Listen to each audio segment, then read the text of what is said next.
Students, how are you? I hope you all are fine and in good health. Today we are going to start chapter 14, that is shelter. First of all, the question arises, what is shelter? Shelter means the place where we live. जहाँ पर हम रहते हैं वो shelter है. जौन सी जगह हमें छत प्रोवाइड करती है, जहाँ पर हम अच्छे से रहते हैं, उसे शेल्टर कहते हैं. तो लेट्स फाइंड आउट हम इस चैप्टर में क्या क्या पढ़ने वाले हैं. Why do we have different types of houses at different places. अलग अलग जगह पर अलग अलग तरह के घर क्यों होते हैं, इसका आंसर हमें इसी लेसन में मिलेगा. Does everyone have a shelter to live in. क्या सबके पास रहने के लिए घर होता है या शेल्टर होता है. Why do people live together in villages and colonies. क्यों लोग गाँव में या कॉलोनीज़ बना कर रहते हैं. हाउ डू बीज and ends together in colonies. कैसे बीज मीन्स मधुमक्खियाँ, एंड्स मीन्स चींटियाँ, ये किस तरीके से कॉलोनीज़ बनाकर इकट्ठे रहती हैं. तो इन सब के क्वेश्चंस इन सब के आंसर्स हमें इस लेसन में मिलेंगे. So let's start. Paragraph number 1, page number 86. We all need a house to live but all of us do not have similar houses. हम सबको रहने के लिए घर चाहिए, लेकिन हम सबके घर एक जैसे नहीं होते. Every family has a house which it can afford. Her family में एक ऐसा घर, हर फैमिली का घर ऐसा होता है जो वो अफोर्ड कर सकता है. मीन्स जो उनकी लिमिट में होता है, जो जितने उनके पास फाइनेंस है, पैसे हैं, उसके हिसाब से वो अपना घर बनाते हैं. Some people can afford luxurious bungalows, others can afford a small house, still others can buy only a floor in a multi-story building. हर तरह के लोग हैं. कुछ लोग इतना अफोर्ड कर सकते हैं, यानी उनके पास इतने पैसे होते हैं कि वो बढ़िया लग्जरियस बंगलो ख़रीदते हैं, जैसे देखो नीचे बना हुआ है, you can see the picture. और कुछ लोग ऐसे होते हैं जिनका स्मॉल घर होता है, छोटा सा घर होता है, लेकिन अपना होता है. अपना तो अपना ही होता है. स्टिल अदर्स, और कुछ के पास मल्टी स्टोरी बिल्डिंग में एक फ्लोर ही होता है. ये देखो आप देख पा रहे हो ना, मल्टी स्टोरी बिल्डिंग बनी हुई है, इसमें कोई भी एक फ्लोर उनका अपना होता है. तो इस तरीके से अलग अलग लोगों के पास अलग अलग तरह के घर होते हैं. क्यों? Because of their financial condition. जितने उनके पास पैसे हैं, जितना उनका इंटरेस्ट है, उस हिसाब से वो घर लेते हैं. Many people do not own a house. लेकिन कुछ लोग ऐसे भी होते हैं कि उनका अपना घर नहीं होता. हम सब बहुत भाग्यशाली हैं, हमें थैंक गॉड करना चाहिए कि हाँ, भगवान ने हमें अच्छा घर दिया है. They live in rented house. उन्हें किराए के घर में रहना पड़ता है. There are some people, specially the students, who share others house and pay for their stay. कुछ बच्चे ऐसे भी हैं, कुछ लोग ऐसे हैं, मेनली स्टूडेंट्स हैं, जो अपना घर शेयर भी करते हैं और उसके लिए पैसे भी देते हैं वहाँ रहने के लिए. उन्हें बोलते हैं पेइंग गेस्ट और पीजीज़. आजकल तो बड़ा ट्रेंड हो गया है, गुड़गांव, चंडीगढ़, बड़ी बड़ी जो मेट्रो सिटीज़ हैं वहाँ पर पीजीज़ रहते हैं, क्योंकि बच्चे बाहर पढ़ने जाते हैं तो वहाँ वो घर तो ख़रीद नहीं सकते हैं. तो वहाँ वो ऐसी जगह लेते हैं जहाँ वो पे करें और उनको सब कुछ प्रोवाइड हो जाए. तो उसे पेइंग गेस्ट कहा जाता है. Next page 87. There are number of poor people who live in small huts और झुग्गीज़. कुछ गरीब लोग ऐसे भी होते हैं जो छोटी से झोपड़ी या झुग्गीज़ में रहते हैं. Most of this jhuggis are very small and do not even have a basic facilities of a toilet and safe drinking water. और बहुत सारी झुग्गीज़ तो ऐसी छोटी छोटी होती हैं कि उनके अंदर बेसिक फैसिलिटी भी नहीं होती. मीन्स वॉशरूम जाने की जगह या साफ़ पीने का पानी कुछ भी उनके पास नहीं होता. आप ये दोनों देख सकते हो पिक्चर्स. एक कंजेस्टेड कॉलोनी की बनी हुई है और एक स्लम बस्ती की बनी हुई है. यहाँ छोटी छोटी झुग्गीज़, हट्स बनी हुई हैं. तो यहाँ पर लोग बड़ी मुश्किल से अपना गुजारा निर्वाह करते हैं. ये पुअर लोग ही होते हैं जो इस तरह की जगह पर रहते हैं. There are many other people who do not have a house at all. और इसके ऑपोजिट कुछ ऐसे लोग भी होते हैं जिनके पास घर होता ही नहीं है. देखो पहले हमने बात करी बंगलो की, स्मॉल हाउस या मल्टी स्टोरी बिल्डिंग में एक फ्लोर की, या पेइंग गेस्ट की, फिर आगे स्लम्स और कंजेस्टेड कॉलोनीज़ की. लेकिन चलो इनके पास कहीं ना कहीं सर छुपाने की जगह तो है, लेकिन कुछ लोग ऐसे हैं कि उनके पास घर तक नहीं है. उन्हें फुटपाथ पे या ब्रिज के अंडर सोना पड़ता है. ये देखो नेक्स्ट पिक्चर में आप देख सकते हो, ये फुटपाथ पर सो रहे हैं और अपनी बड़ी मुश्किल से अपना जीवन निर्वाह कर रहे हैं. अब हम पढ़ेंगे हाउसेज इन डिफरेंट प्लेसेस. अलग अलग जगह पर कैसे कैसे घर होते हैं. We find that houses in different places differ in structure and material use to build them. अलग अलग जगहों पर अलग अलग तरह के घर बनाने के लिए उनका स्ट्रक्चर और उनका मटेरियल अलग अलग होता है। तो the structure and the choice of construction material depend on the following factor. तो जो घर का स्ट्रक्चर है या हम जो भी कंस्ट्रक्शन मटेरियल लेते हैं, चूज़ करते हैं, वो डिपेंड करता है नीचे लिखे फैक्टर्स पर। पहला है क्लाइमेटिक कंडीशन, वहाँ का मौसम कैसा है। मौसम के अकॉर्डिंग, जैसे कहीं बर्फ़ है, कहीं तेज़ बारिश होती है, कहीं भूकंप ज़्यादा आते हैं, कहीं प्लेन एरिया, कहीं डेजर्ट एरिया, तो एरिया के अकॉर्डिंग या फिर हम कह सकते हैं मौसम के अकॉर्डिंग घर बनते हैं। उसके सेकंड नंबर है अवेलेबिलिटी ऑफ कंस्ट्रक्शन मटेरियल। उस पर्टिकुलर एरिया में किस तरह का सामान सबसे ज़्यादा होता है, क्योंकि दूर दूर से सामान लेकर आना और फिर घर बनाना it's a very difficult task. तो जो चीज़ों की अवेलेबिलिटी उस एरिया में होती है तो हम कंस्ट्रक्शन मटेरियल उसी को चुनते हैं। जैसे आसाम वगैरह में बैम्बूज़ के घर होते हैं।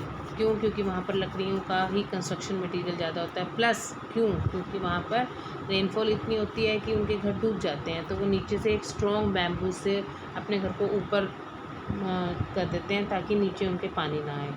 तो ये अवेलेबिलिटी पे डिपेंड करता है और क्लाइमेट पे भी। Next is individual choice of the family and culture of the society. एक फैमिली में जो इंसान बना रहा है उसकी अपनी इंडिविजुअल चॉइस कैसी है, वो कितना पैसा लगा सकता है, उसको क्या पसंद है, और वहाँ की सोसाइटी का कल्चर क्या है, इस पे भी बहुत डिपेंड करता है। नेक्स्ट इज़ अवेलेबल रिसोर्सेज, जैसे कि पैसा, लेबर, आइडियाज़, ये सब कैसे हैं, उसके अकॉर्डिंग घर बनाया जाता है। तो ये कुछ फैक्टर्स थे जिनके ऊपर डिपेंड करता है कि घर कैसा हो। नेक्स्ट है हाउस इन हिली एंड कोल्डर रीजन। सबसे पहले हम उन एरियाज़ के बारे में घरों को पढ़ेंगे जहाँ पर बर्फ़ पड़ती है, बहुत ठंडे एरियाज़ हैं जो। Some parts of the world like Greenland, Alaska and eastern Siberia are very cold. ये वाले एरियाज़ ग्रीनलैंड, अलास्का और साइबेरिया बहुत ही ठंडे होते हैं। They are covered with thick layers of ice all around the year. वो वहाँ पर इतनी थिक लेयर की आइस होती है, सारा साल वहाँ रहती है बर्फ़। There are not many trees in those parts and so wood is not available in plenty. वहाँ पर ज़्यादा पेड़ ही नहीं हो पाते क्योंकि वो सर्वाइव ही नहीं कर सकते ज़्यादा इतने बर्फ़ में, तो वहाँ पर वुड अवेलेबल नहीं होती। The only thing which is abundance is ice. सबसे ज़्यादा मात्रा में वहाँ क्या होती है? बर्फ़। Moreover ice does not allow cold air from outside to get inside the house. इसका दूसरा कारण ये भी है कि अगर आइस के घर होते हैं तो आइस बाहर से आने वाली ठंडी हवाओं को घर में अंदर एंटर नहीं करने देती, आउटसाइड से इनसाइड नहीं आने देती। That is why people living there make house of ices. तो इसलिए वहाँ के लोग ज़्यादातर आइस के ही घर बनाते थे, जिसको बोलते हैं इग्लूज़। क्या बोलते थे? Igloos. These days people in those places are building modern houses made of wood, glass and iron। आजकल वहाँ पर रहने वाले लोग मॉडर्न तरह के घर बनाने लगे हैं जो कि वुड, ग्लास और आयरन से बने हुए होते हैं। ये देखो, आप पिक्चर देख सकते हो, एंशियंट हाउसेज इग्लूज़ के हैं और मॉडर्न हाउसेज इस तरह के हैं। हाउसेज इन हिली रीजन्स हैव स्लोपिंग रूफ्स। ये आपने बहुत ध्यान रखनी है बात कि हिली रीजन्स के जो घर होते हैं उनकी साइड से आप देख पा रहे हो, ये क्या है? स्लोपिंग रूफ है। मतलब जो उनकी छत है वो इस तरीके से नीचे की तरफ झुकी हुई होती है ताकि बारिश आए या स्नो आए तो वो सीधा स्लाइड डाउन कर जाए, उनके ऊपर ना रुके। It helps rain and snow to slide down. There is heavy rainfall in some parts of the country like Assam and Meghalaya throughout the year.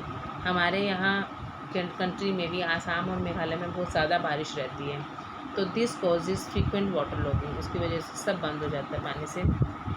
The houses are made to stand 3 to 4 metre above the ground और strong bamboo pillars to keep them safe from water. ये देखो, houses in Assam, picture देख सकते हो आप नीचे। ये पहले पिलर्स बनाते हैं। ये पिलर्स 3 to 4 मीटर अबव होते हैं ग्राउंड से, और इसके ऊपर जो घर बनता है वो बारिश से, पानी से सेफ रह सके, इसलिए इसको हाइट पे बनाया जाता है। The house are made up of wood, mud and dried leaves as these material are light and easily available there. वहाँ पर यही चीज़ें सबसे ज़्यादा मिलती हैं, लकड़ी, मड एंड ड्राइड लीव। और ये ज़्यादा होने की वजह से और लाइट होने की वजह से तो ऊंचाई पे फटाफट ले जाई जा सकती है और घर बनाया जा सकता है। The roofs are generally made of corrugated iron sheet. Corrugated iron sheet पतली पतली जो आयरन की शीट्स होती हैं उससे उनकी छतों को बनाया जाता है। अब हाउसेज इन प्लेन्स के बारे में हम बात करेंगे। We find different types of houses in plains. Kutcha house और huts are made up of mud, dried leaves, bamboo and sometime BRICS.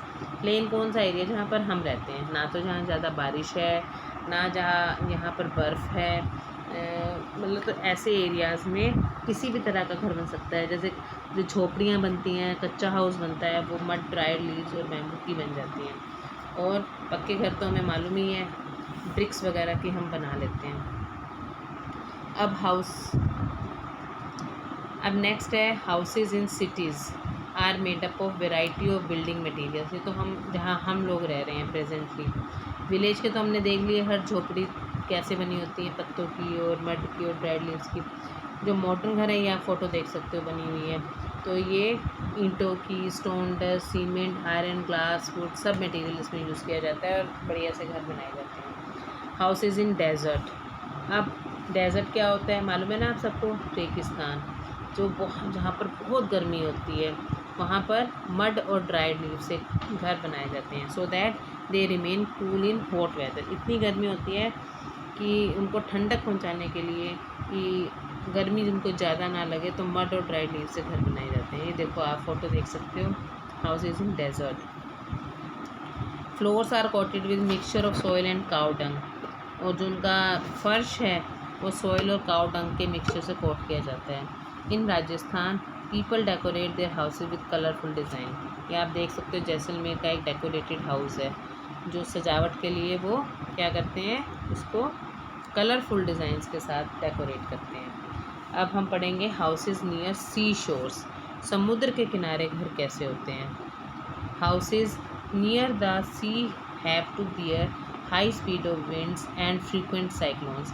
ये तो आपको पता ही है ना, समुद्र में तरंगे कितनी तेज़ी से आती हैं, बड़ी ज़ोर ज़ोर से लहरें उठती हैं, उसकी वजह से जल्दी जल्दी वहाँ पर साइक्लोन्स आ जाते हैं। The houses have sloping roofs so that during heavy rains water flow off the roof. इसकी भी जो जैसे हमने पीछे पढ़ी थी आसाम में, उन्होंने कैसे बनाई थी, स्लोपिंग रूफ बनाई थी। इनकी भी स्लोपिंग रूफ्स है, ताकि अगर बारिश आए तेज़ वाली विंड की वजह से, बहुत तेज़ हैवी रेन्स होती हैं, तो रूफ से वो जल्दी से नीचे की तरफ फ्लो डाउन हो जाए। ये हाउसेज इन उड़ीसा देख सकते हैं हम, और डेकोरेटेड ट्राइबल हाउस भी देख पा रहे हैं। ये सी शोर के पास के हाउसेज हैं। आज के लिए इतना ही। Thank you, have a nice day.